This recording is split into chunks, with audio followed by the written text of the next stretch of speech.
ఎంత దేదీప్యమానంగా కనిపిస్తుంది ఆ జ్యోతి. చూడండి, గుండ్రంగా ఉంది, అలా వచ్చింది. ఆ జ్యోతిని చూడంగానే హృదయం పులకరించిపోతుంది. ఆత్మానందం పొందుతూ ఉంటారు, గంట కొడుతూ ఉంటారు. ఒకసారితో కాదు, ముమ్మారు సార్లు వస్తుంది. ఆ చూసిన వాళ్ళు దండం పెట్టుకుంటున్నారు. అక్కడ దండం పెట్టుకున్న వాళ్ళు జ్యోతిని చూడడానికి వెళ్ళారు. చూడండి, స్వామి శరణమయ్యప్ప, హరిహరసుతనే శరణమయ్యప్ప, ఆపద్బాంధవనే శరణమయ్యప్ప, అనాథరక్షణే శరణమయ్యప్ప, జ్యోతి స్వరూపనే శరణమయ్యప్ప. గురుస్వామి గారు అక్కడ జ్యోతి, మకర విలక్కు జ్యోతి, ఆ దీపం కనిపిస్తుంది మనకి. అక్కడ స్వామివారు పందలరాజుకి అభయం ఇచ్చారు. నేను ప్రతి సంవత్సరం మకర సంక్రాంతి నాడు మీకు జ్యోతి రూపంలో కనిపిస్తా అన్నారు, ఆ నక్షత్ర రూపంలో కనిపిస్తా అన్నారు.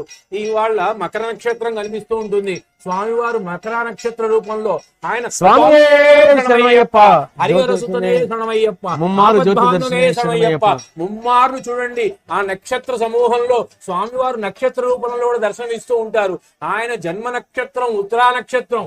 ఆ ఉత్తరా నక్షత్ర రూపంలో స్వామివారు ముమ్మారు జ్యోతి స్వరూపంలో ఇచ్చారు. చూడండి, అందరూ ఎంతో ఆనందంతో లోపల నుంచి వచ్చి ఆ శంఖంలో నీళ్లు అందరి మీద చల్లుతున్నారు, ప్రోక్షణ చేస్తున్నారు. ఆ శంఖంలో నీళ్లు, ఆ నీళ్లు పడంగానే అందరి శరీరంలో ఒక అద్భుతమైన ఆనందం పొందుతూ ఉంటుంది.